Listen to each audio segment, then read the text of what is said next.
This is Dr. Conrad Murray, the private physician of Michael Jackson. Every night, he gave him his medicine, just like always. But then, his phone rings.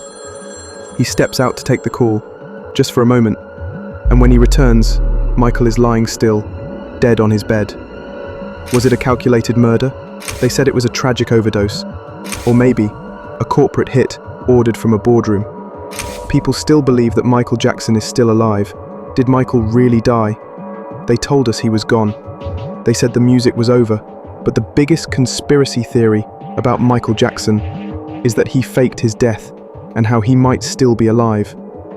Nearly 16 years have gone by, and we still don't know what really happened that day.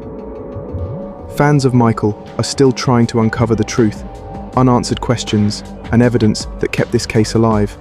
Notice every detail, even the little ones count.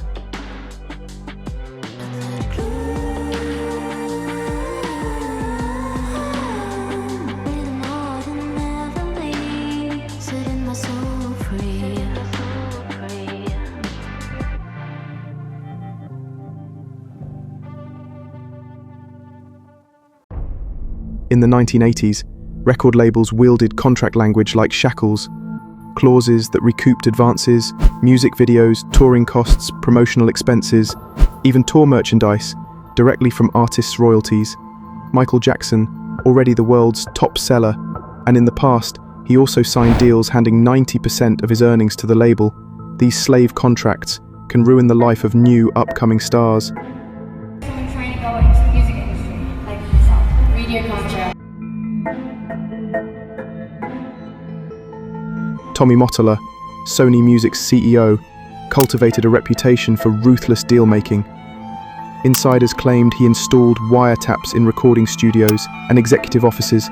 Finally, one day, Michael Jackson confronts Tommy Mottola's ex-wife, Mariah Carey. Mariah Carey,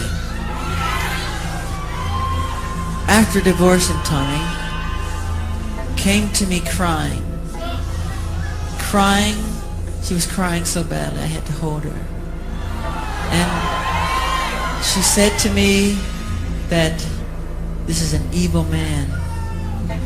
And Michael, this man follows me, she said. He taps her phones. And he's very, very evil, and she doesn't trust him. And he is a horrible human being. And we have to continue our drive until he's terminated. Oh! There you go!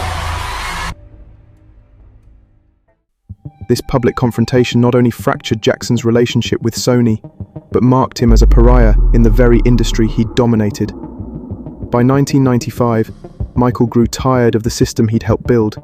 In a bold maneuver, unknown to the public, he paid $47.5 million for half of Sony ATV's song catalogue, including rights to Beatles classics and hundreds of Motown hits. Overnight, the industry's money flow reversed, and Michael Jackson left Sony. At Sony, I've generated several $1 billion for Sony. Several billion. And they really thought that my mind is always on music and dancing, and it usually is, but they never thought that this performer, myself, would outthink them. Yeah!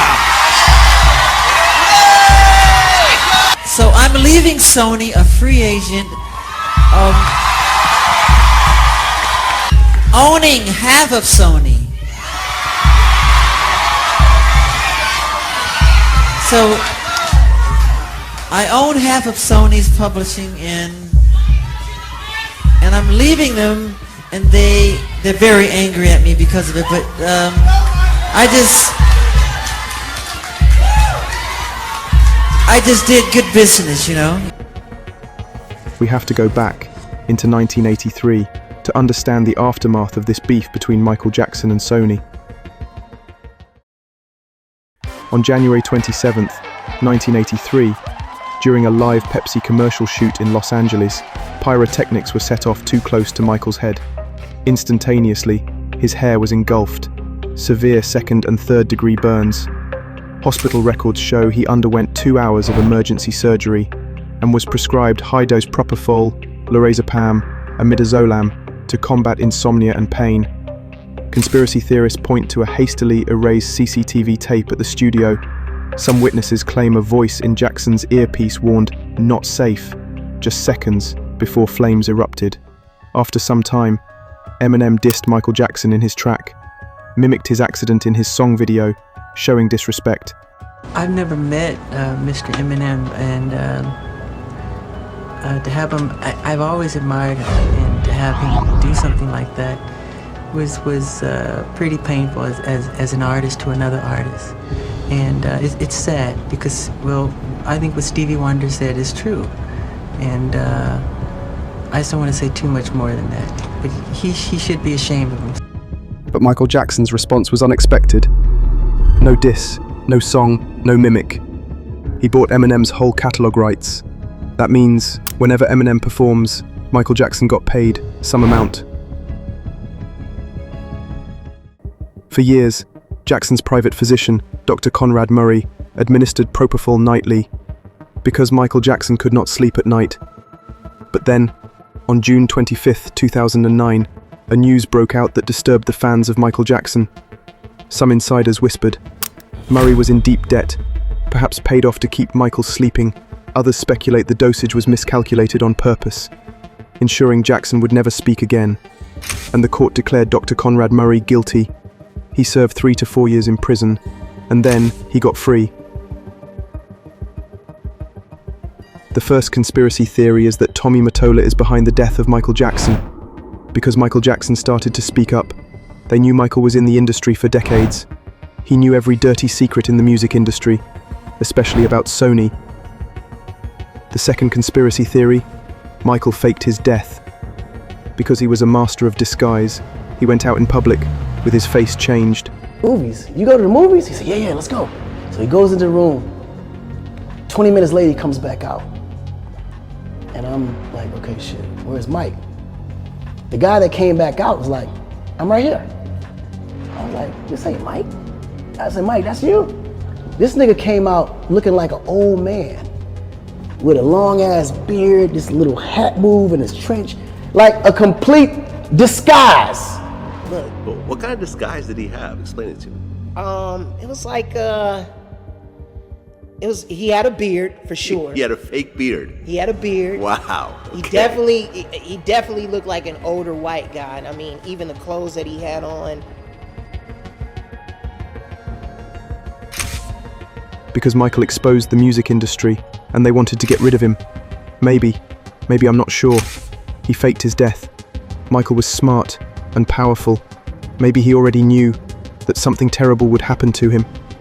Michael Jackson fans believe this theory, or maybe they want to believe it. They were not ready to accept that the king of pop is dead in this way.